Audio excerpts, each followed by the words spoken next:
Welcome, everybody. My name is Ruben Zaiotti. For those of you who are joining now, we're going to have soon our event as part of the Monnet European Union Center of Excellence speaker series. I'm going to wait a little bit before we get started, but the idea is that in a few minutes, we're going to have our guest, Dr. Vincent Power, and we're going to start our his presentation and the Q&A. So before we start then, I just wanted to briefly mention the topic of today, which is Brexit. This is a topic that we have covered in our events at Dalhousie University in the past, and since we started covering this topic, that topic has not gone away, even though the pandemic was not able to eliminate Brexit on the agenda.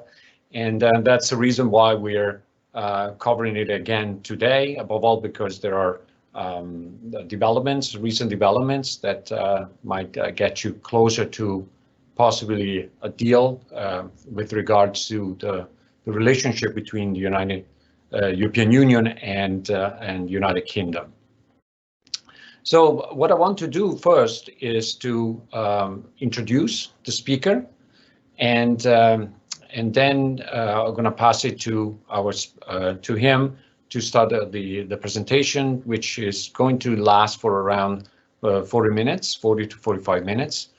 And during the presentation, please ask questions that you want to be addressed by the speaker. On your screen, you should see the option to ask those questions in a chat. We're going to collect those questions and we're going to pose them to the speaker. And so please do so we can have a debate and discussion at the end. So without much So I wanted to introduce, first of all, the speaker. So Dr. Vincent Power is a partner at the law firm A&L Goodbody in Dublin, Ireland, and he specializes in EU law, EU and Irish competition and antitrust law, merger control, regulatory law, and transport law for national, international, as well as public and private clients. Vincent is the author or editor of 7 books, including Competition Law and Practice, Irish Competition Law, and EC Shipping Law. He has a master's degree and a doctorate from Cambridge University. He has been a member and advised 4 governmental commissions or bodies. He's the former chairperson of the Irish Society of European Law. He has been involved in several hundred merger filings in Ireland and the EU, and has experience and expertise in all of the issues involved. He has developed, as you can see today, a particular expertise in regard to Brexit law, and this is the topic he's going to be addressing today. Vincent, to you. Ruben, thank you very much indeed. That's the type of introduction that my mother would love to hear, but my wife would never believe. First and foremost, to all of you who are watching, I hope you're safe and well. This is, as Ruben has said, an extraordinary time with COVID-19. It hasn't changed or diverted Brexit. It hasn't taken it off the agenda. It's still with us. The technology today has been a challenge. It has worked very, very well on other occasions with other things that I've done with Dalhousie, but today was a challenge, and thank you to all of the people on the Canadian side for all the work they've done making sure this technology works. During it, I developed a particular moment when I developed a certain empathy for the Brexit negotiators. If you think about it, they've been at this for 4.5 years. That's an Olympic cycle. It just shows you the Olympic and Herculean task involved. And what I'm going to do is I'm going to share a slide presentation with you, and hopefully this will actually work, and hopefully it's appearing on screen now. And in previous presentations to the excellent centre in Dalhousie, which Ruben guides and leads with such modesty but with great results, I've looked at sort of progress in particular developments and how particular issues have evolved in the progress, if you can call it that, of the negotiations over the last 4.5 years. But today I thought I'd take a different tack. And we live in an era of disruption. You can hear the concept, people, politicians being disruptors, draining the swamp, changing the regime, anti-establishment and so on. You can see it in terms of technology, new technology disrupting everything we do. And you can see how COVID-19 has actually disrupted the way we live and work. You know, if you think about it last March, if you were to be told, well, you'll stay at home for several months, you'll walk around with masks, you'll be confined to a particular location and so on, you would not have believed it. That airplanes would largely be grounded, many businesses would come to a halt. It is quite a disruptive era. It has moved from a point where people are working from home to a point now where they're living at work. You're living at work if you're working from home. So we're in a disruptive era, but we're also in an era where we could be, you might say, in an era of some destruction. Is it an era when people not just want to disrupt, but they actually want to destroy, break up, establish structures, norms and rules? And the question that I want to pose today is, does Brexit involve destruction? And if so, what is Brexit seeking to break up or destroy? Is Brexit trying to destroy the European Union itself? Is it accidentally, unintentionally destroying or disrupting the British Isles? Is it causing problems indeed for the United Kingdom? And is there actually a breaking of the law going on? What is Brexit breaking? Is it the EU itself, the British Isles, the UK, or the law? And the first simple question is Brexit breaking the EU? How has the EU fared over the last 4.5 years? Could it be that Brexit will actually cause such fundamental seismic existential problems for the European Union that the European Union will crack under the pressure of Brexit? And it is pressure. There's no question of that. If you think about the story from 1951, when the Treaty of Paris was signed, to today, states, apart from the United Kingdom, have only joined and exceeded. We've gone from 6 to 9 to 10 to 12 to 15, and then on up to 28. No member state had ever left until the 31st of January of this year, when the United Kingdom left. Algeria had left when it became independent, St. Barthélemy had left, and Greenland had left. But none was a member state. None was as important in the world stage as the United Kingdom. The United Kingdom, you know, a huge history, long history, huge importance, 5th or 6th biggest economy in the world, depending on how you count it, a permanent member of the UN Security Council with a veto, an extraordinary member to leave, but it has left. And if you think about the significance of that, leaders such as Justin Trudeau, Emmanuel Macron, Chancellor Kurz of Austria, many leaders, Leo Varadkar, who's the Deputy Prime Minister in Ireland, was the Prime Minister during a lot of these critical negotiations. None of those people were born when the UK joined the European Union and the then 3 communities on the 1st of January 1973. So people like Justin Trudeau and others, Emmanuel Macron, cannot imagine an era, they've never known an era, without the UK being a member. So it is quite significant and quite seismic. But the question is, has Brexit actually broken, or is it breaking or causing fractures in the European Union? And there are many Brexiteers who would believe not only in breaking the link between the EU and the UK, but actually seeing and hoping for the destruction of the EU. You can see that, for example, in Brexit newspapers such as the Daily Express in the UK. If the European Union was to walk on water, the headline would read, "The EU can't swim." So if you think of Nigel Farage, for example, if you think of the second quote, "I want the EU to end," but I want it to end democratically. If it doesn't end democratically, I'm afraid it will end very unpleasantly. He describes the Euro project as the Euro Titanic, for example. So to that extent, Brexiteers, many of them, wanted not only to break the link with the UK, but also wanted to see the breakup of the European Union itself.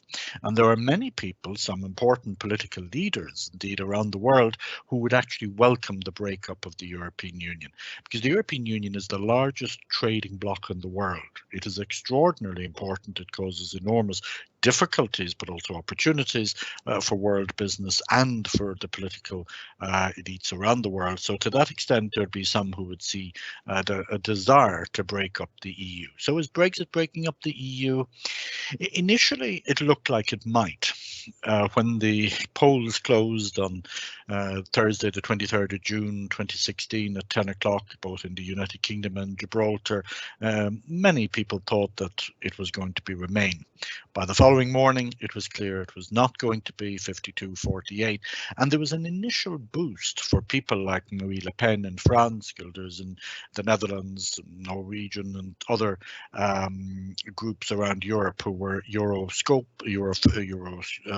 or Eurosceptics. But that ended. It ended pretty quickly, because the difficulties of leaving the European Union, the whole Brexit negotiations, would not encourage anybody to follow suit. If you think about how difficult it has not been a difficult birth, it has been a difficult death. And that's why, oddly enough, the European Union has not so much been broken by Brexit, but has actually been strengthened by it. Initially, the UK wanted to divide and rule, an old strategy used by everyone since the Romans. They wanted direct negotiations with the EU capitals. They thought that they could trade off one thing with another. The idea at the time was German cars wanting to get into the UK, agriculture from Ireland, etc., etc., etc. What the European Union did was very clever. They appointed one person as a point person, and that happened to be Michel Barnier. And Michel Barnier was a very clever choice. He had a lot of national experience. He had more ministerial portfolios than Boris Johnson has had wives, an extraordinarily experienced political operator at a national level, but he also had extraordinary experience in particular areas in the European Commission portfolios which he had. He understood the UK psyche, he understood the Irish situation, and extraordinarily clever. Initially, the European Council was going to be the lead, but actually the European Commission, while the European Commission's power may have waned a little bit in recent years, this was really bringing it back into its own. And it was also a clever move, because Michel Barnier is paid at the Director General level, but he is not a European Commission or a commissioner. And it allowed always people like Donald Tusk, now Charles Michel, or Jean-Claude Juncker, now the von der Leyen, to actually be sort of separate from it and brought in when the issues became more pressing. So he allowed it to be a conduit and the lightning rod, and that worked extremely well. Because there was an initial misstep by the original six founding member states. On the Saturday morning in Berlin, remember the referendum was on Thursday, the vote was on the Friday, and then on the Saturday morning, the original 6 founding member states met. The foreign ministers met in Berlin. And that was a misstep, because what they needed to do was bring the whole family together. And if you had that reaction continued on by the original 6, then Brexit could have had much more damaging breaking effect on the European Union, because you were dividing out the 6 from all that followed on. And remember, everybody's watching this really carefully. For example, a Latvian lawyer said to me, and I thought it was very interesting, she said, we are watching very carefully what's happening with the European Union and Ireland. And she then described in great detail the Brexit negotiations from an Irish perspective. I was very intrigued by her knowledge of it and I asked her why. And she said, when you're in Latvia, you actually wonder, how does the European Union deal with a small member state which has a big country beside it? She was thinking of Russia. I was thinking of the UK.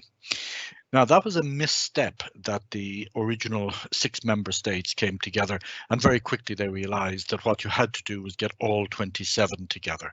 The new 27, i.e. the 28 minus the UK, and this was a meeting that they had in Bratislava, and that was the bulwark and it has been an extraordinary experiment, a natural experiment in diplomacy, in history, in politics, in law, that you actually would have 27 member states coming together and actually being strengthened at the end of the process, or at least so far, rather than weakened because one of them had left.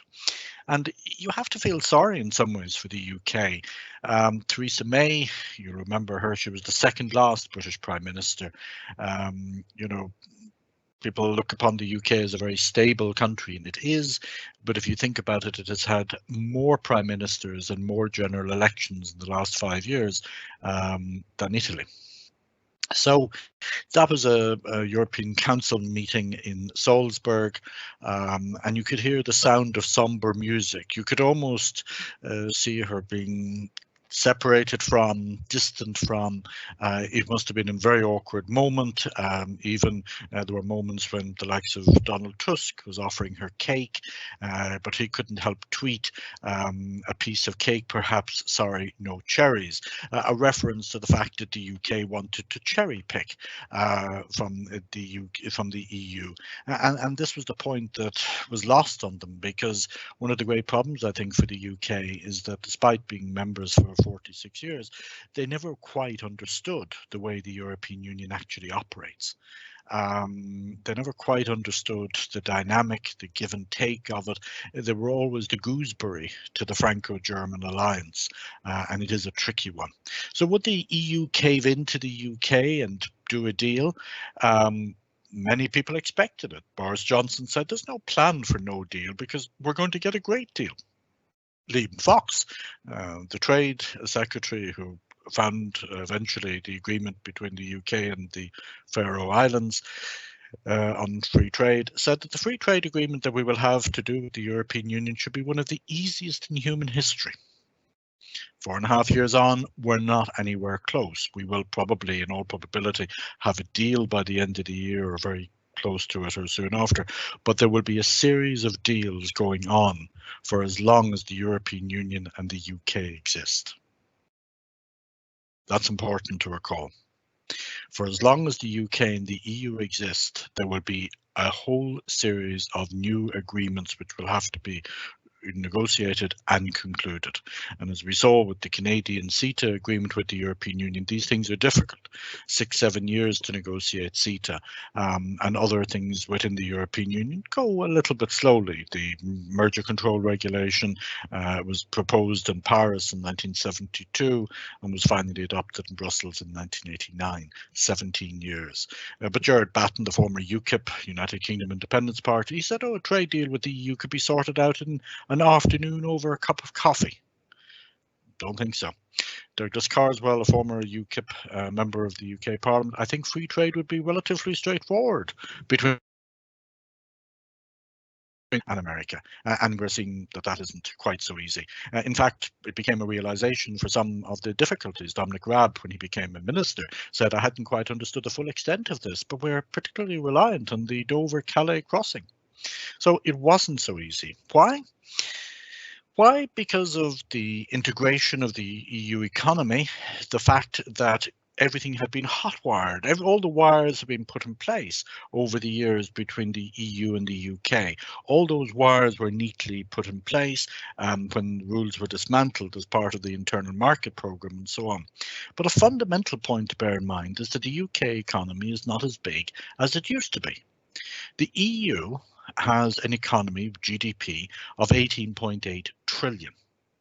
The UK, 2.8 trillion. Now, these are large numbers, but when you look at the relative size, we're talking about 6.7 times bigger. So who do you think has the power in that negotiation? Yes, the UK has power over certain areas, there's no question about that, but that is a quite staggering difference. In fact, it's the difference in circumference between a table tennis ball and a basketball.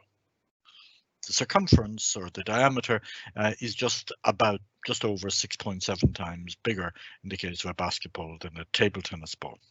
So it's whether you look at the diameter, the circumference, that's the sort of space you're looking at. Now, if you think about it as well, if you're in a trade negotiation, size matters. And the lowest GDP per capita of any EU member state is Bulgaria. And that was $24,577, 24,000. Luxembourg, 112,000.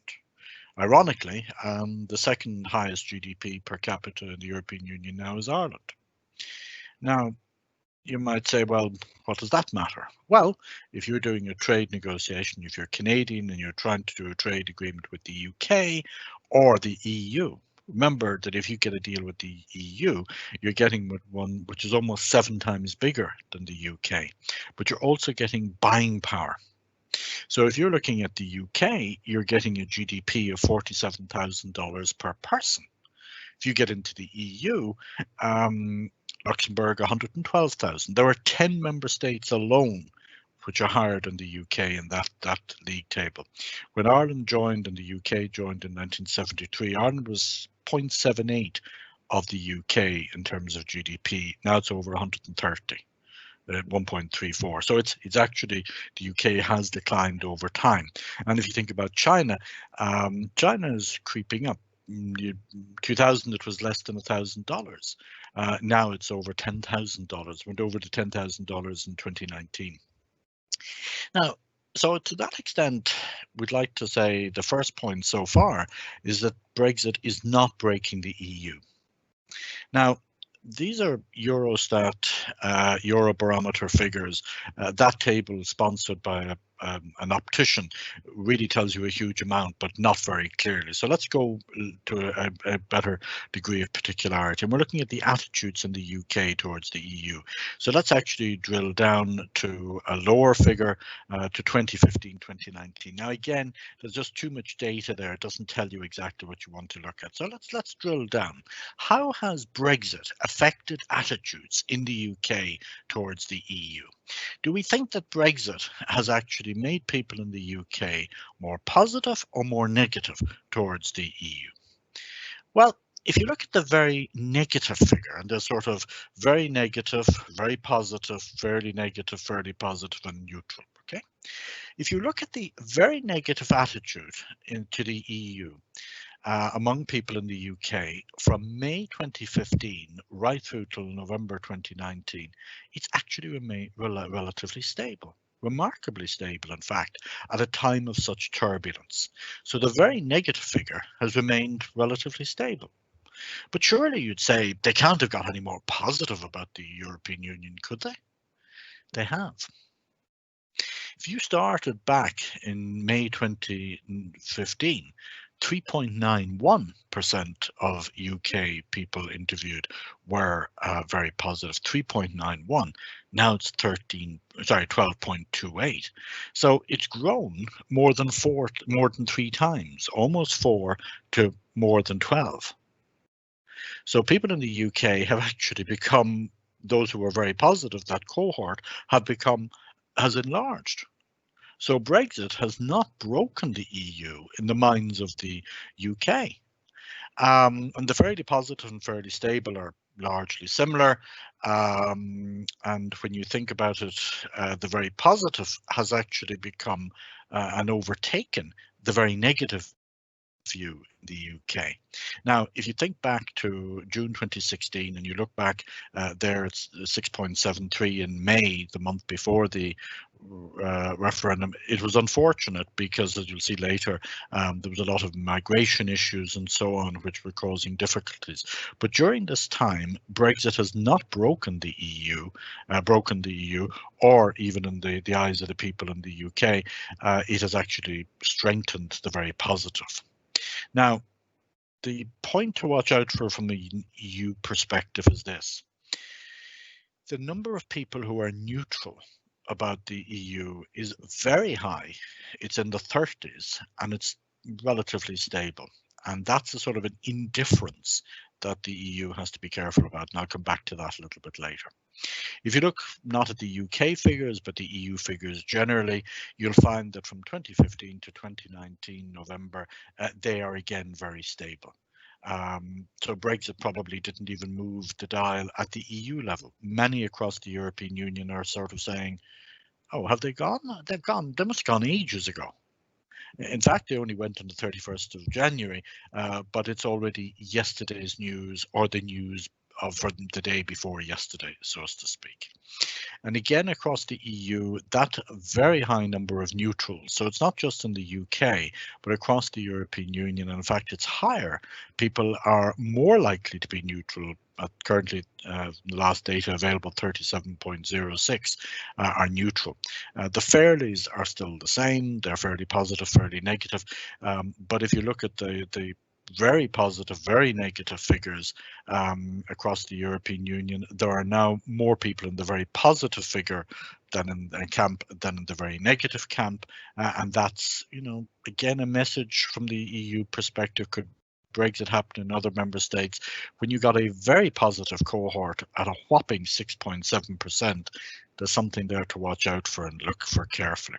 So the first point I'd say is that Brexit has not broken the EU. It has actually strengthened it, paradoxically. Secondly, is Brexit breaking the British Isles? And this was not the intention of anybody. And many of the people who would have supported Brexit would have been members of the Conservative and Unionist Party, and would have been very keen on the idea of the British Isles continuing. And I say that as a term to describe the island of Ireland and the island of Britain. And the links have always been very long, very historical, very strong, etc.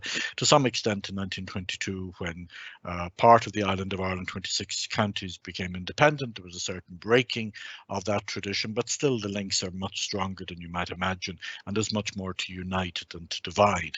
And when the two countries joined in 1973, the three communities, that link actually got stronger again, and leaders from both countries were meeting on the margins of EU summits and other meetings, Council of Ministers meetings and so on. And it gave an opportunity, for example, for the negotiations regarding Northern Ireland to take place. And it was quite important. And Ireland and the UK have often operated in tandem. But ironically, for Ireland, joining was a step up in the world. We only joined the United Nations in the 1950s, for example, late. We were a neutral country, but we were now on the same par as France and Germany and the UK when it came to unanimity type issues. On the other hand, the UK found themselves on a par with Ireland, Luxembourg, Malta and Cyprus, for example, and was always, as I said earlier, the gooseberry to the Franco-German alliance.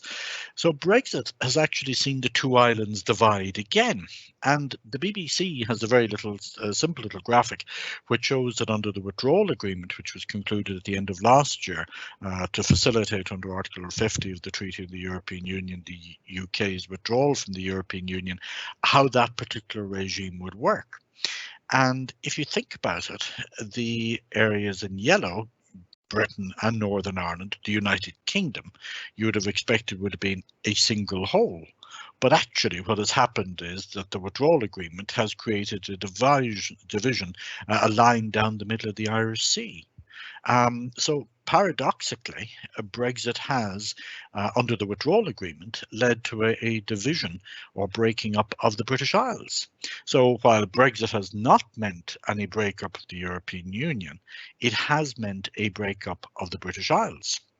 And that could lead to some form of breaking up of the United Kingdom. Now, it's a political question. I'm not going to go into the merits of it, but you are seeing a very interesting paradox that some of the most ardent Brexiteers who believe in the breaking up of the link between the UK and the EU would also be very keen to see the links remain very strong within the United Kingdom between Scotland, England, Wales and Northern Ireland.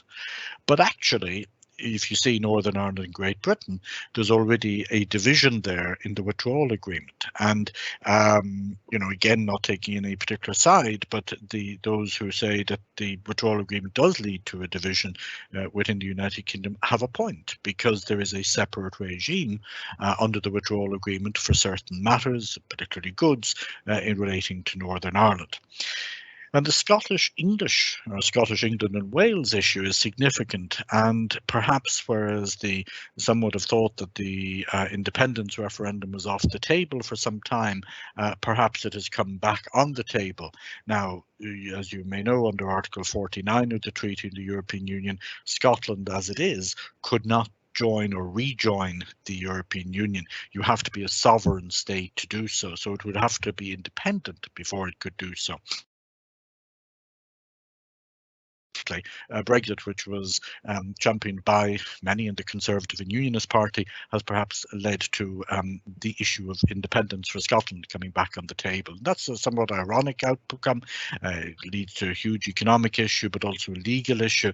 Too early to tell, but there is destabilisation occurring, and you can see that with the Scottish leadership and the English leadership, and even indeed in COVID, where there are different approaches between the devolved governments in Wales, Scotland, Northern Ireland, and then with England and Wales.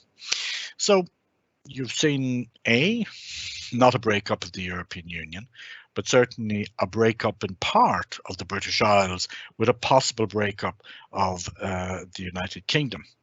Could there be a further breaking? Could the United Kingdom plan to break the law because of Brexit?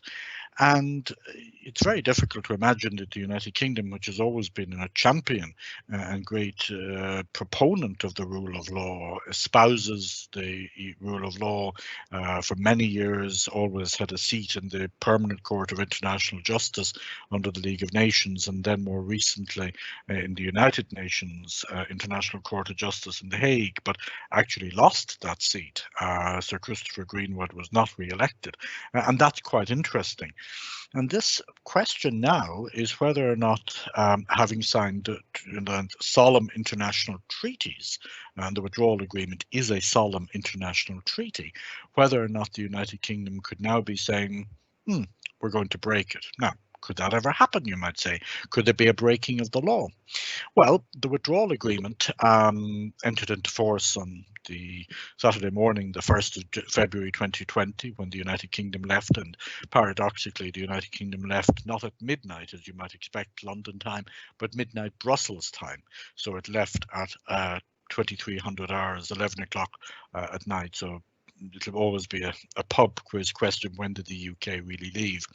The point was that the withdrawal agreement had a special protocol, a protocol on Ireland and Northern Ireland. It's not the Northern Ireland protocol, it's a protocol on Ireland and Northern Ireland, with its special rules on trade between Britain and Ireland and so on. And everybody would assume that the UK would have abided by that withdrawal agreement, and that was fine.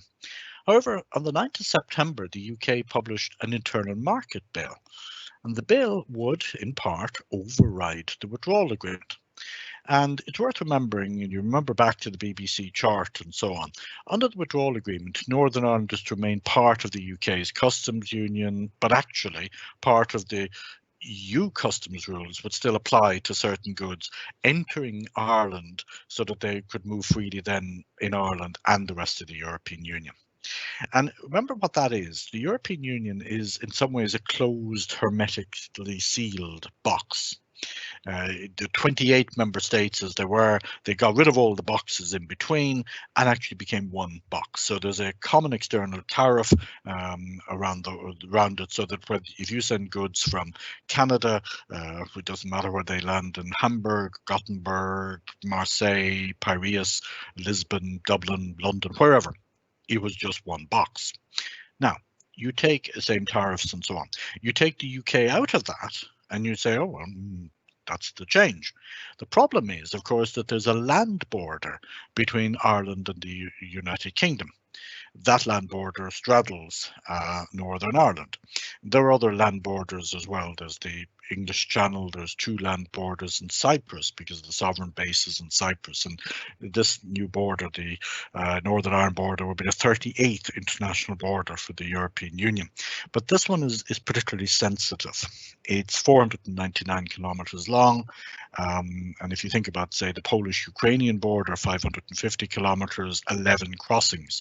This one at 499 has about 250 official crossings, but has many, many many more unofficial crossings. There are farms where Daisy the cow will graze in the north of the field in Northern Ireland, and when she moves further south across the field, she's in the Republic of Ireland. I don't think Daisy knows that she's crossing the border so often in one day, but that's what happens. So the problem was you had to create some way. Now, the easiest way is to lock up that border and build a wall around it. It doesn't tend to work. Various politicians have suggested building walls, and it's not easy. And those walls which were built in Europe don't last. It would have also been very difficult to put customs posts there and so on because of the various security issues. So some cat flap mechanism had to be adopted whereby goods could move from Britain to Northern Ireland and from Northern Ireland to Britain, but wouldn't, on the other hand, be then able to get through the back door into the Republic of Ireland from Northern Ireland and then into free circulation around Europe. Remember, all the boxes are gone as far as the rest of Europe is concerned. So there was some mechanism whereby there'd be checks and processes requiring goods moving between Britain and Northern Ireland. And the object of the withdrawal agreement was to prevent a hard border. It was to prevent sort of goods moving in through the back door. So it protects the integrity of the internal market, and it also protected the integrity of the island of Ireland and the peace process in Ireland, which is extremely important. Ironically, the 9th of September bill, which some people saw as coming from nowhere, but you could see the pattern already there. Part 5 of the bill, and this is the House of Commons library, so it's a fairly independent authoritative source. It's not a political or partisan view. Part 5 of the bill empowers ministers, UK ministers, to prevent the application of and unilaterally reinterpret and disapply parts of the protocol, as well as ignore their legal obligations under both domestic and international law to enact the protocol. Now that's staggering. This is the House of Commons saying that, notwithstanding that the United Kingdom agreed something at the end of last year, it only came into force on the 1st of February. But now, as of the 9th of September, they were introducing a piece of legislation which would rip that up, which could allow them and mandate them indeed, and not only mandate them, but permit them, if it was their wish, to actually ignore it. But there may be a certain underbelly to all of this. Now that slide there explains the particular clauses in a UK bill. Sections in the Act are originally called clauses in the bill, and fundamentally they allow the UK and the Secretary of State to ignore the withdrawal agreement, to ignore that treaty.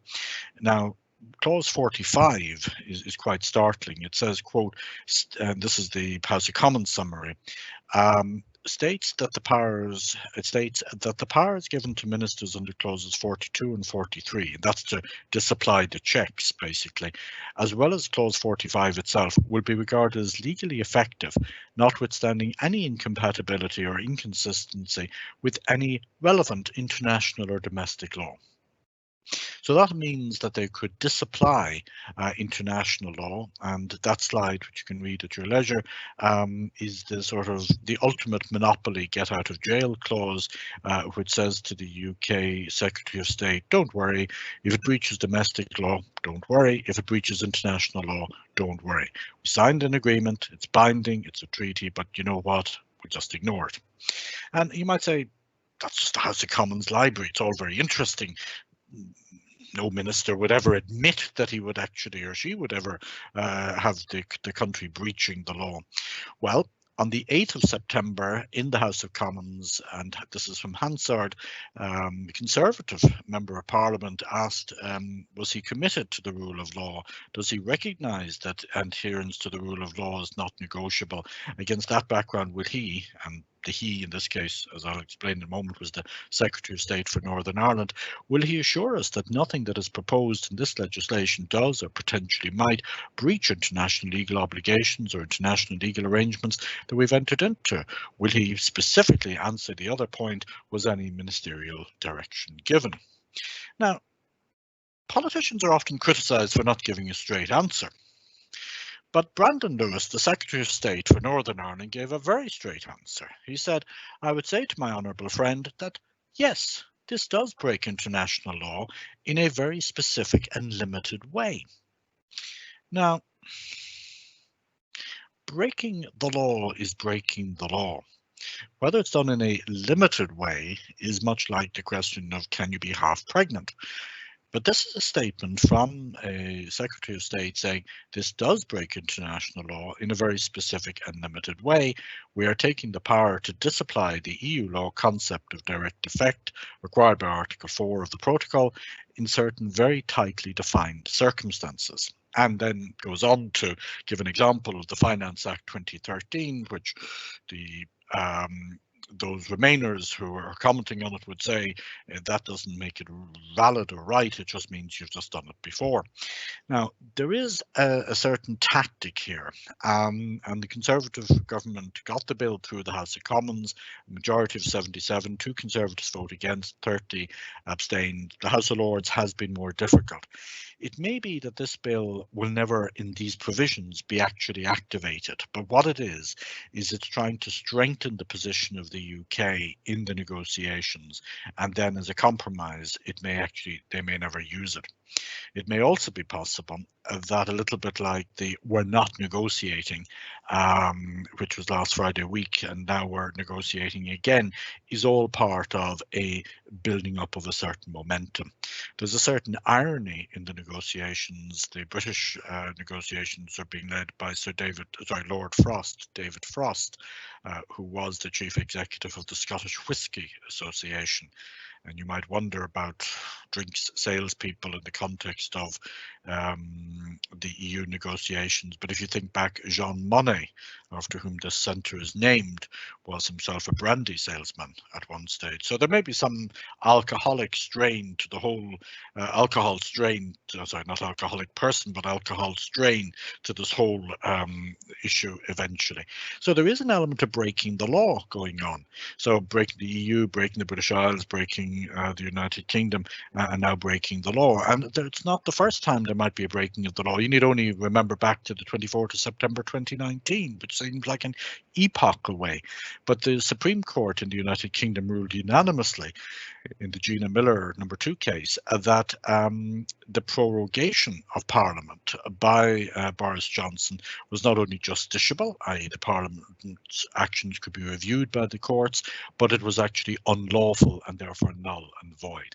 And that 25-page judgment, if you're looking for a model of clarity and lucidity, as well as brilliantly clear writing, which was written by lawyers, but for everybody else, I do have a read off that judgment. It is a wonderful judgment, and it's an extraordinarily simple case. Her Majesty, the Queen, was the only party who could prorogue Parliament or suspend it. She was told by a number of people who went up that particular day to Balmoral to tell her she had to prorogue Parliament. Another woman decided that was unlawful, Gina Miller, and she took a case in the UK courts, which went all the way to the Supreme Court, and Lady Hale, President of the Supreme Court, delivered the unanimous judgment. If you think about in other Miller cases, there may have been dissents and so on at various other points, but this was a unanimous judgment. And those 3 women caused some difficulties for this man, but that may be a common pattern. And just for a moment about Lady Hale as a complete diversion, you may have noticed that she had this sort of spider on her dress on the day. People have read into all sorts of things into that spider. She just wears a lot of costume jewellery and a lot of jewellery with spiders and so on. In fact, that day, that spider had its own Twitter account. And if you're particularly interested, having read the judgment, you can now wear the T-shirt as well. There aren't that many judgments where you can actually buy the T-shirt later. So the last thing I just wanted to deal with before the conclusions is the United Kingdom planning to break its own anti-state aid philosophy, because for the most part, while Labour governments have given state aid, the UK Tory party has always been against state aid. Mrs Thatcher, for example, was violently and vehemently opposed to state aid. Curiously, it's become a battleground. Why? Essentially, the EU wants to be able to control state aid, and the UK might now feel that they're under pressure and may have to give it. And that would be a U-turn and breaking a lifetime of pattern. And that's all because breaking up is hard to do, as any psychologist who's looking in will tell you. And we could have a transition to transition. The transition period is due to end on the 31st of December. Boris Johnson has said that the UK will not prolong the transition period. That could be so, but if there's a deal done, and it's got to be done really quickly because it's got to be approved by the European Parliament and so on, it could be that there'd be a joint decision to prolong things a little bit. I'm not saying that that will happen, but it is possible that if they run out of time, that's possible. But there could be a prolongation of the transition period, or else there will be a new agreement, a second agreement in place from the 1st of January. But as I said earlier, there will be agreements forever. So if you're looking for a career either in diplomacy or law or politics or whatever until the day you die, or as long as the EU, the UK both exist, whichever comes first, you will have an opportunity to negotiate Brexit agreements. So could we, a few last observations, could you actually see if the UK economy has been broken by Brexit? Could we see the damage? Well, ironically, and no pun intended, but COVID-19 is masking the ability to see the damage of Brexit on the UK economy. If COVID-19 hadn't happened, I think you could see the damage much more clearly. But now it's difficult to discern between the damage caused by Brexit and the damage caused by COVID-19. If you look at it this way, and these are startling figures, if you look at the GDP figures for Q2, and this was what many people would regard as the first wave of COVID. If you look on the right-hand side, Finland just over -4% of a drop in GDP. If you look at Ireland, just on 6% of a drop in GDP. You go to Germany, close to 10%. The EU average is almost just under 12%. The Eurozone was more affected than the EU average, because countries like Spain, Greece, particularly France and Italy, so Spain, France and Italy, and now Belgium, were particularly affected by COVID. So where do you think the UK fits into all of that? What was the contraction in the UK GDP in Q2? Was it as nice, if you will, in relative terms as Finland, or was it as dramatic as Spain, or was it somewhere in between? Where did the UK GDP fit into all of that? The drop in the UK GDP was greater than any of the EU member states, 19.8%. Now, yes, it had a very severe and still has a very severe problem with COVID-19, but it's very interesting that when you look at the data from the 30th of September, that the UK GDP figure, now these figures can always be revised, but we don't know the exact element that was caused by the uncertainty because of Brexit and so on, but there was certainly some element that was there. So what are the conclusions? Well, first of all, the EU has not been broken by Brexit, and it is very unlikely that it will be. I think the EU will survive. It should learn and learn more from Brexit, but it will not be broken by Brexit. The integrity of the British Isles within the EU has been broken by the Northern Ireland, the Ireland-Northern Ireland Protocol, but its job is to save the integrity of the EU and peace on the island of Ireland. So that has been broken, at least in part. Now, for good reason, many would say. Brexiteers may disagree, some Brexiteers may disagree, but peace, which is the raison d'etre of the European Union, should champion and prevail over policy. The integrity of the UK has also been broken to some extent by the Ireland-Northern Ireland Protocol, and you see that in particular in terms of the movement of goods under the Withdrawal Agreement Protocol. The integrity of the UK could be further challenged by internal tensions. If you think of Scotland, England, Wales, Northern Ireland. Ultimately, the unexpected and the unwanted, those who voted for Brexit would not have anticipated that it could lead to such divisions within the British Isles and within the United Kingdom, have been visited upon Brexiteers because of the unforeseen and unintended consequences of the Brexit vote. And that is ultimately the outcome of all of this. It is very difficult to know what the outcome of Brexit will be. As somebody said, you know, predictions are very difficult, particularly when they're about the future. And when you remove the legs of a chair to see what happens, when you haven't thought through the full consequences, then that is exactly the situation that we're in. So, ladies and gentlemen, what I would say is that Brexit has led to the breaking up, not where you expected and not where the Brexiteers expected, i.e. at the EU level, but paradoxically within the United Kingdom, within the British Isles, and curiously, the breaking of law. Ladies and gentlemen, hope that's been of some assistance. Thank you. Ruben. Thanks, Vincent. It was a very fascinating overview of all that's going on with regard to the Brexit saga, and I'm pretty sure that there's going to be more to come, above all in the next few days.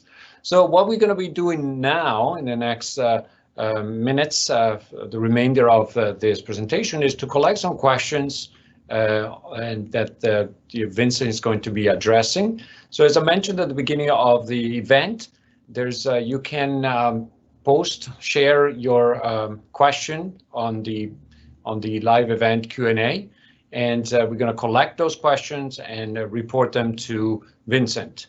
For the time being, I have one question that was asked by our actual affiliate to the center, Dimitri Konstas. So I'm gonna read that question to you, Vincent, and then I'll let you answer it. So the question is the following: do you believe that Brexit has negatively affected the common foreign security policy, or given its traditional ties with the US, have only had a marginal effect? Especially now the EU faces a number of regional crises in the Caucasus, on the Eastern Mediterranean. What difference would have made a British membership under today's circumstances? So Vincent, back to you. Fascinating question indeed.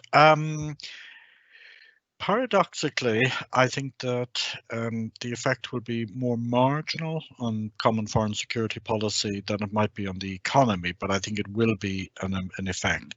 I think it will allow a view to be formed more easily within the European Union, within common foreign security policy, where, for example, the United Kingdom doesn't take a different view. You saw that, for example, during the short time when Boris Johnson was Foreign Secretary over Syria, for example, when he was keen and did somewhat of a maverick approach on sanctions, and there wasn't support from others. So I think you'll probably find that as the UK leaves, and it has left, we're still getting used to the terminology, while the UK has left, those who remain, and particularly the strongest actors in the CFSP, particularly France and Germany, they will be in a stronger position and an easier position to adopt a more unified approach.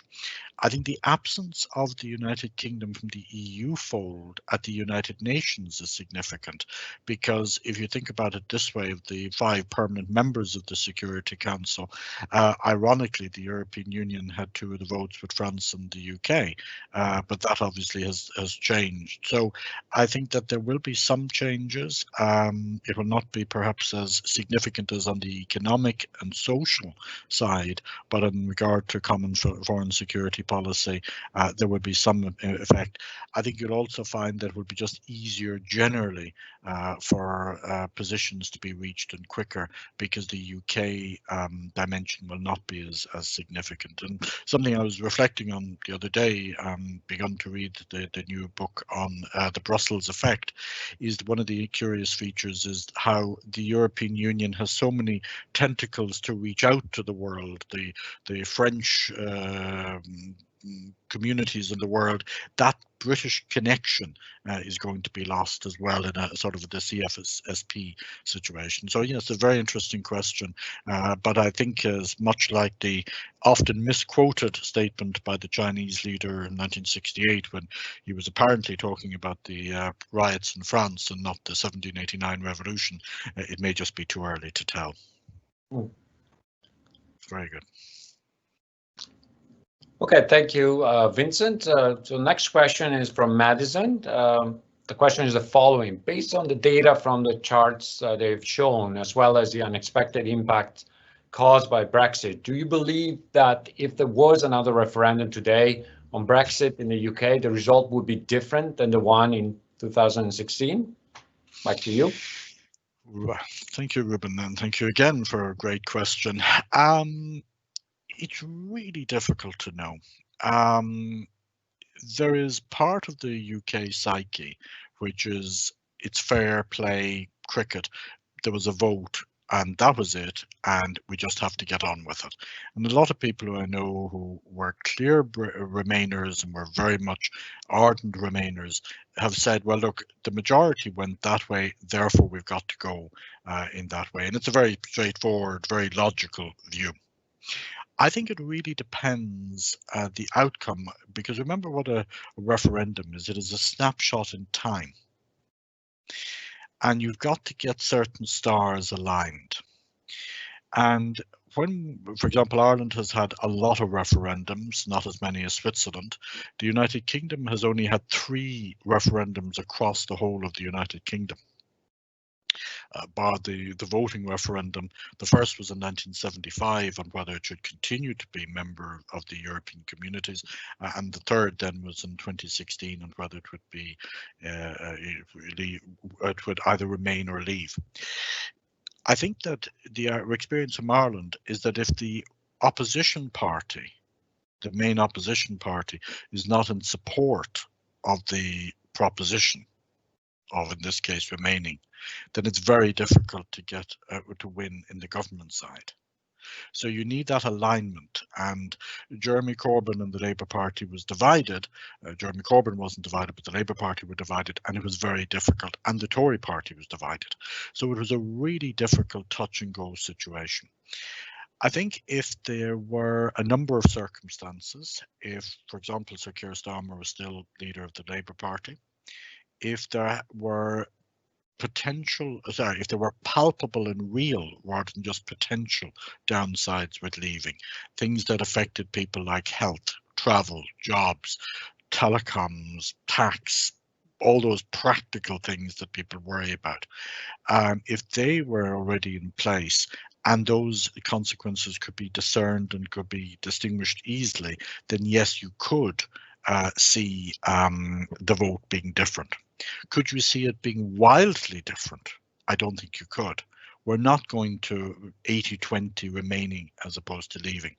We've had a number of referendums in Ireland, for example, on Maastricht, on Nice and Lisbon and so on, and some of those have had to be held a second time. But you have to have some change. So, for example, when a referendum was defeated, Ireland got new concessions from the European Union, new protections, for example, the right to a commissionership and so on. Once those changes are put in place, then you could see a potential outcome. So it's surprising in some ways that the European Union didn't move. It just took the result in 2016. That's it. You've made your mind up. You're going. The European Union didn't in any way say, well, what about if we were to do this, would you change? And the last point I'd make, and sorry for such a long answer, but I think the other point that really has to be drawn out is that if the European Union wanted a different result, then it's got to move people away from neutral. You know, a third of the people being neutral and a very small single digit number being very positive is not enough. And I think that when history looks back, David Cameron, he gave people reasons why they should not vote to leave, but he never gave people enough reasons why they should vote to remain. Bill Clinton famously said, people will vote not on what you tell them, but how you make them feel. And what he didn't do, and George Osborne would probably say this as well, is that the Tory leadership at the time didn't give people enough reasons to positively vote to remain.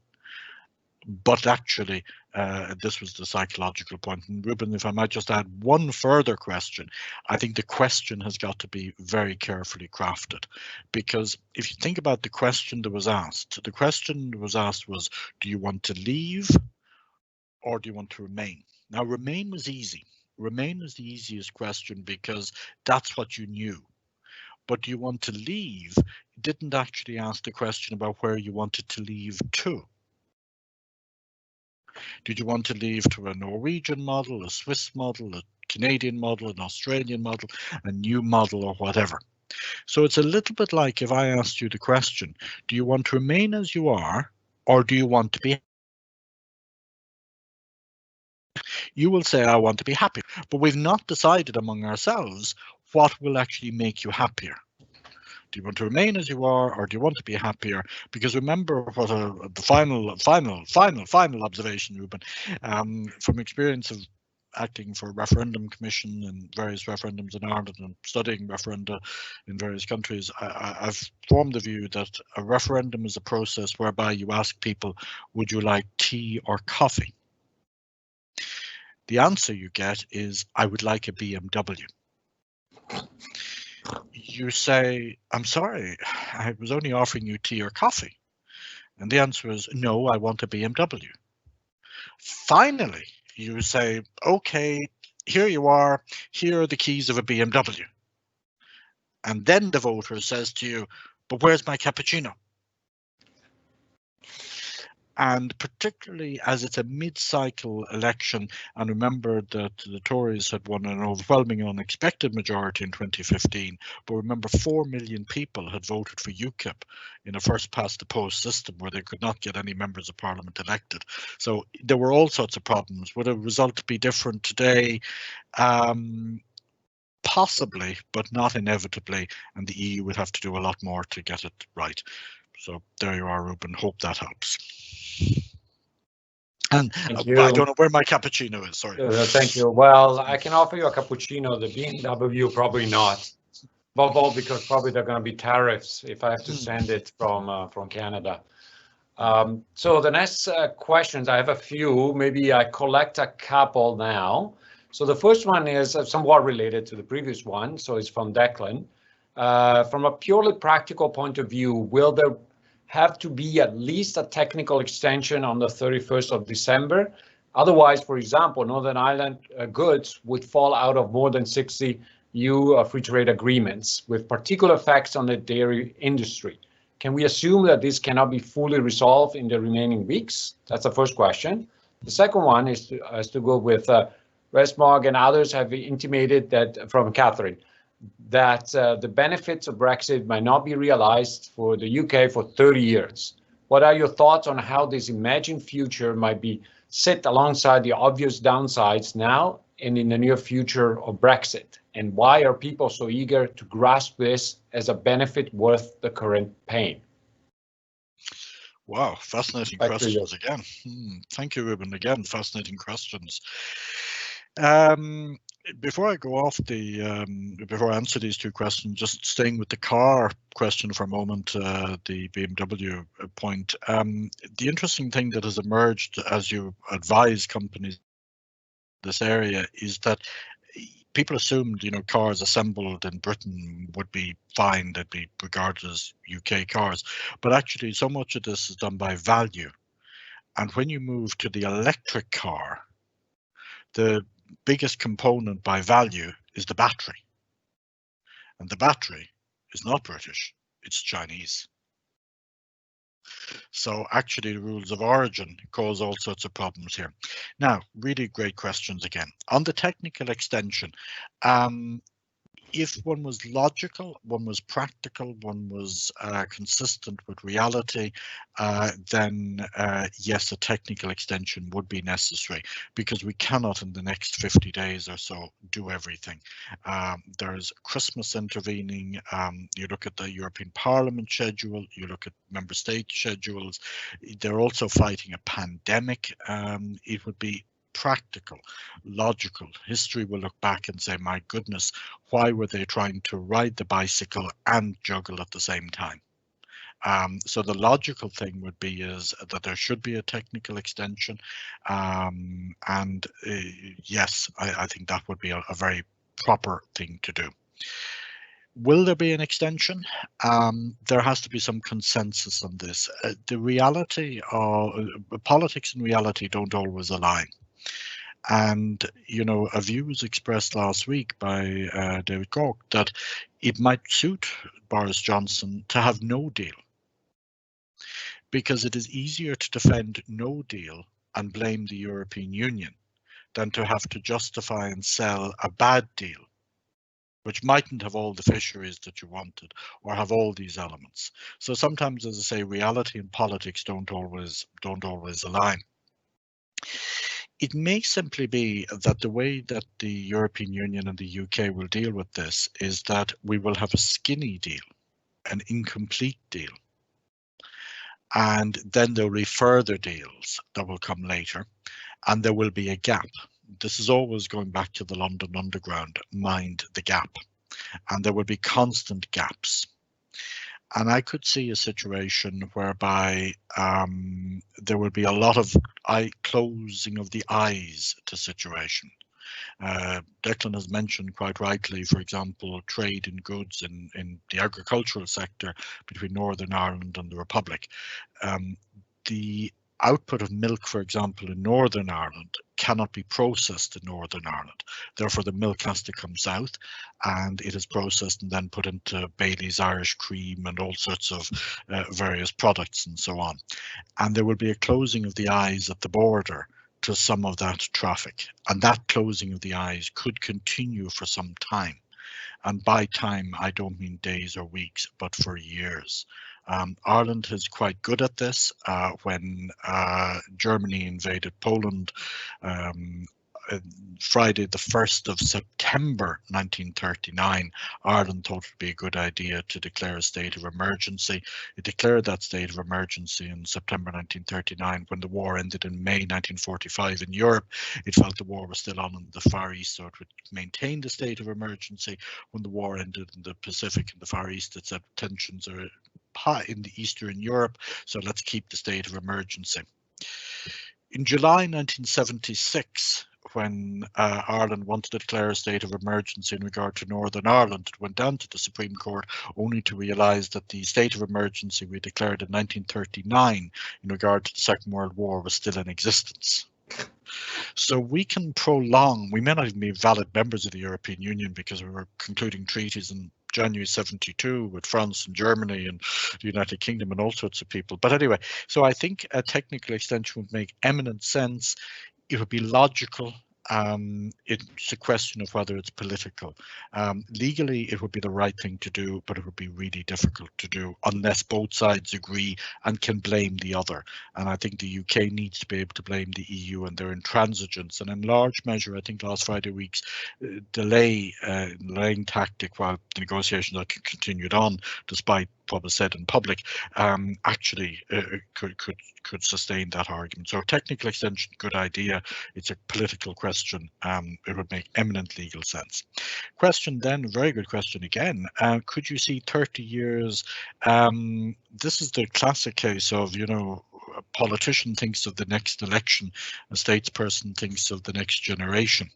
If it is 30 years out that these benefits are to be gained, then that is really bread after the day after tomorrow.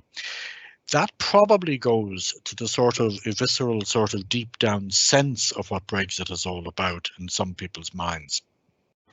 Like a country, like Ireland in 1922, like various countries across Africa and Asia, Far East and so on, and perhaps Canada at some point in its history, you might feel that it would be better to become independent and poor than sovereign and a little bit richer. And that has been so much of the Brexit paradox, that whereas countries right around the world which were colonies of, in this case, the United Kingdom, always felt the need to break away from the foreign capital, to control their own affairs, use their own language, spend their own money, and so on. And it was paradoxical that it took till 2016 for that sort of emotion to actually win out in the UK, and the sort of break away from the foreign capital, in that case Brussels, spend your own money on the NHS supposedly, use your own laws and languages and so on. This was, England, and I say England more than Britain, but England had that with the time of the Reformation. And England again pretty much had that at the time of the Brexit referendum. So 30 years out, there will be people who will have to have very good patience to actually put up with a long wait and a long sacrifice, because the world is moving in tectonic plates towards groupings of states, not individual states. Being small may be beautiful, but it's also being isolated. And I think 30 years is going to be a long time to wait. If you roll the clock back 45 years, when the IMF was in the UK before it joined, one hopes that we don't get to that situation again. But you trade with people who are close by, similar tastes, similar patterns, similar technical standards, and so on. All of those reasons would indicate that the UK would be stronger inside than outside. But if the experiment is to take 30 years, then I worry about some of the consequences of the outcome. But a great question. Thank you, Ruben. Over to you. Thank you, Vincent. So the next question is related, segue into this question about sovereignty and reclaiming power. It's from Charlotte. It's about transatlantic relations as well. So do you believe that UK's relationship with the USA impacted their decision to leave the EU? In other words, do you think that their drive for leaving was correlated with their desire to be the sole decider in their relations with the other countries, while not having to worry about EU backlash and disapproval like they have in the past, for example, through the Iraq War? So that's the first question. And the second one has to do with Scotland, and Jacoby asked, if Scotland votes to become independent, would the EU accept them as a member, given the implications you might have on other independence movements, such as Catalonia? Back to you, Vincent. Wow, this is the British television program Mastermind comes to mind at this stage. If it was university challenged, there'd at least be 4 of us and I could confer on these hard questions. If I might just take the first question, and this the transatlantic dimension. I thought where the question might have been heading to was whether there was a sort of a Trump dimension to all of this, and in the context of something I was researching, I looked back at where was Donald Trump in the psyche and in the minds of people, for example, in UK newspapers around the time of the 23rd of June 2016, and where was he even in the US, and he wasn't a very strong candidate at that stage. In hindsight, you could look back at 2016 and sort of explain it as, oh, there's the Trump factor, there's the Brexit factor, and there's Leicester City winning the Premiership. 3, extraordinary events. I think Leicester City was 50,000 to 1 or whatever. But was there an element of the UK wanting to be more independent and wanting to be closer to the US? I think there was, but under with a very small cohort of people, sort of, if you will, and I don't want to use the phrase very lightly or easily, but an elite group of people. The people who were voting north of the Watford Gap were not voting for that reason, but there were some people who felt that the European Union was a step down for the UK, that, for example, it couldn't, it was a sovereign member state, it was a permanent member of the UN Security Council. It had veto powers. It had won the Second World War. One need only think of the statements of Sir Bill Cash, where when the EU ambassador, the EU permanent representative to the UK permanent representative to the EU, went before a House of Commons committee, and he was told by Sir Bill Cash MP to remind them that we won the war for them. Now, in that sort of era, that sort of elite group, yes, I think there would be a sense that they wanted to be independent from the EU in terms of foreign policy and be closer to the US. This is a whole issue about Brexit is like trying to get back to about 1955, sort of, you know, after the Second World War, having won the Second World War, Suez hadn't happened and the economic consequences didn't happen, and so on.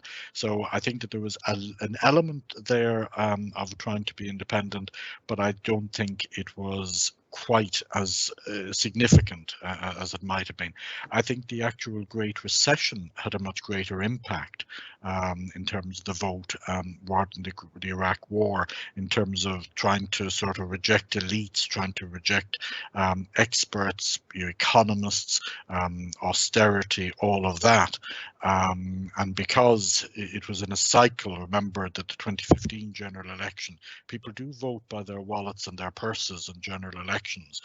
By-elections and referendums are for spectator sports, and you can have all sorts of peculiar, perverse results with those. So I think that it's a really fascinating question, and I think what will be really interesting is, whereas number 10, I believe, is now, number 10 Downing Street is currently going through a process of Bidenizing itself, apparently.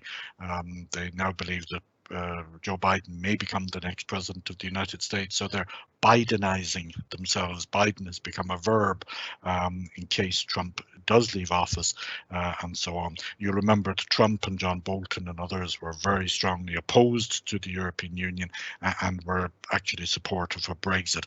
Biden would be a slightly different kettle of fish in that regard. You can think back to Obama's statement that Friday evening in number 10 Downing Street. If the UK did vote to leave, then the UK would be back at the end of the queue. If you notice, Barack Obama said the end of the queue. He didn't say the end of the line. He was talking very much a British audience. You could almost assume that somebody had given him a script. I'm not suggesting David Cameron did, but some situation there. So the US dimension, important, but not as decisive generally, but incisive, important with a particular cohort. Whether Scotland would be allowed in, again, a really great question. I think as a legal matter under Article 49 of the Treaty of the European Union, it could get in. I don't think there'll be any question. If it's a sovereign state, it espouses the rule of law, independence, human rights, democracy, all of the things we see in Articles 2 and 3 of the Treaty of the European Union, it would be allowed in. The question, though, you raise is a really interesting one. For example, Catalonia and other areas, there is, I think, a little bit of a similarity with the situation where the accession of Cyprus was at stake. There would be certain issues which would have to be addressed, but I don't think it would be, Catalonia would be a block to Scottish accession. It would bring Catalonia into focus, it would bring Gibraltar into focus as well, but I think you would actually find that Scotland would be allowed in. And then it becomes really curious, because if you can imagine Britain outside the European Union and the Republic of inside the European Union, and Northern Ireland with the protocol being the sort of special area, you would then have to have a protocol, if you will, on Scotland, because Scotland would then be the same as the Republic of Ireland. So if something left the Republic of Ireland, went through Northern Ireland, i.e. went through part of the United Kingdom, not in the European Union, but into a special protocol, crossed between Larne and Carnryan or Belfast and Stranraer, for example, and got into Northern Ireland, So got into Scotland, I should say, it would now be in. And then you'd need a protocol between Scotland and England, because Scotland and England would be the same as Ireland to Northern Ireland, or Northern Ireland to Ireland. So if you can imagine the gymnastics that there would have to be, and by this stage the European Union would probably have gone a little further in terms of integration, therefore it's more difficult to unwind. So if Scotland was to be a member, goodness, I feel some footnotes coming on me here. I think a great article could be written about this. So a great question, short answer, and on behalf of the entire legal profession, apologies for giving you a short answer. Would Scotland be allowed in? Yes, and you can just see the difficulties that there'd be. Over to you, Ruben. Thank you, Vincent. And I should add to that lots of work for lawyers if that is going to happen, which is good, I guess, for them. So we're getting closer to the end of this session. So what I want to do is to collect to read. Actually, I already have lined up 2 questions for you, Vincent. So we're going to wrap it up in next 10 minutes. So the 2 questions are from Alyssa and Jamie. The first one from Alyssa. How restricted are the EU countries going to be in making bipartisan agreements with the UK under Brexit? In other words, does the UK leaving the EU impact their reputation/relationship with the EU member states solely due to their decision to leave? That's the first question. Second one is the following from Jamie. How has Brexit affected the residents of foreign corporations within the UK? Can we expect massive migration of corporate operations out of the UK into Ireland or further within the EU? Large Canadian banks already have regional headquarters in Ireland. They also occupy space in London. Can we expect further distancing from international business entities that previously called the UK home? Back to you, Vincent. Thank you, Ruben. Again, great questions. I think there will continue to have to be agreements on particular issues between individual member states and the UK. That will continue on. However, the UK will be a third country, is a third country subject to the transition arrangements. And you can take inspiration here from the air transport agreements, where member states, say the Netherlands, tried to conclude agreements with the United States and did do so and so on. And where there's competency which has been transferred, exclusive or shared competency, to the European Union, then it will not be so easy for individual member states to conclude bilateral agreements with the UK. So I think that's going to be really, really tricky. Now, I think in the context of Ireland, for example, the common travel agreement, the common travel area, which is subject to the common travel agreement, where you can move around passport free between the UK and Ireland and so on, that's continuing on, and that's been given formal and technically legal recognition now in EU law, so that should be okay. But I think you'll find that bipartisanship and bilateral agreements will be more tricky. I think it will be more at the EU-UK level than the other way around.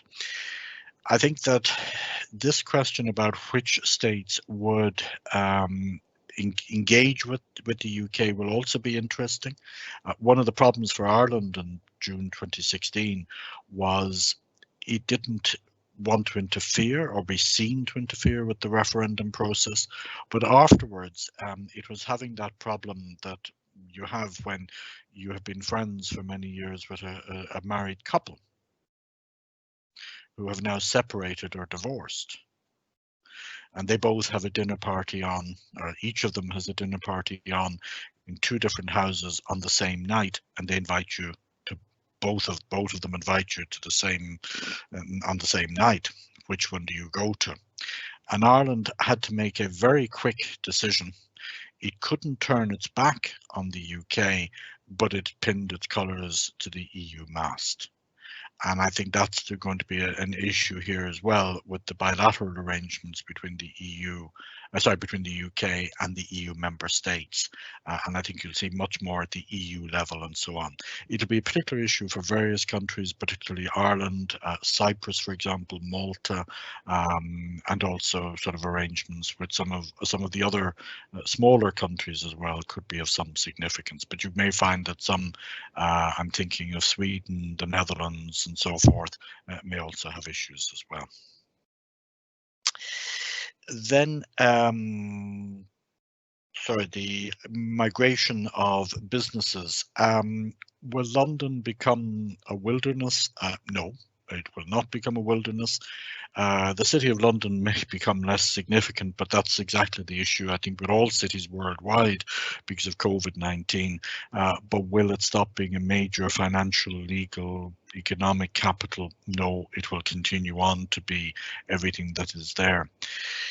However, remember that why Canadian and other third countries have established in London, it is to be inside the tent, to be inside the walls of the European Union. And if you're inside the walls of the European Union, then you have all the advantages. So if you're in the financial services space, you have free movement of services right around the European Union. And that's hugely important. The problem comes is if you actually migrate, the problem comes is if you don't migrate operations to the rest of the European Union, then you lose that advantage. Whether or not there'll be a financial services deal is an open question. The Japanese EU deal is more favourable, it looks like, than the EU-UK deal. So that would be problematical. Has there been some migration? Yes, to Paris, to Amsterdam, to Frankfurt, to Brussels, and to Dublin in particular. Dublin has benefited enormously and it will continue to do so. Just in the context of the legal profession, a lot of lawyers in London, so as to maintain the rights of audience before the Court of Justice under Article 19 of the Statute of the Court of Justice and the protocol to the treaty, and also the ability to give legal advice, which would be regarded as privileged under the AMNS and Acta Nobel judgments, have actually also taken out in some cases membership of the Brussels bar, but particularly the Irish solicitors profession. So there are a lot of English solicitors who now have taken on the qualification of an Irish solicitor. That's going to be extremely interesting and extremely challenging over the next while. The advice which clients give must not be just simply given by somebody who coincidentally has an Irish qualification. It must actually be given through the means of somebody who is acting at that time as an Irish lawyer, and that's clear from cases like the Foreign Trade Council case and so on. So the question is a very good one. Banks, insurance companies, stockbrokers, investment banks and so on have all moved, but so too have insurers like P&I clubs in the shipping sector, but also lawyers as well. And remember, the question is, why did they move to the UK in the first place? If it was for the ecosystem within the UK, that reason will continue on. If it was for the regulatory arbitrage reason of getting into the European Union and then being able to trade from the Atlantic to Athens and from Sweden to Sicily without those boundaries, then that advantage is disappearing. And therefore, they either migrate their entire operation, which has happened on some occasions and some matters, or they move some of their operations, such as Lloyd's moving to Brussels, or various insurers and banks moving to Dublin, or they maintain their UK operation, but they also establish another operation elsewhere, this time in the European Union. So EasyJet, for example, establishing an operation in Austria as well as their UK operation, so that they have rights to fly both within the UK domestically in cabotage flights and across the European Union in cabotage areas there. So again, really great question. I must say, these are great questions. Brexit certainly produces fascinating issues, Ruben. Over to you, Ruben. Yeah, for sure. Well, Vincent, thanks a lot for this fascinating presentation. As I said, there's always room of the talk. When we talk about Brexit, there's always issues, new issues, some old issues that are become still relevant today, and they change over time. So as I said, I'd like you to thank you for your presentation. I'm sure we're going to be in touch again in the future. I'd like to thank everybody who's been in the audience and again in this new environment. Very excellent questions, and I hope we can continue the conversation in future events on Brexit, on other topics related to the EU. So for everybody, thanks a lot, and I'll see you soon. Vincent, thanks a lot, and we'll be in touch. Thanks, everybody. Thank you. Be safe. Bye.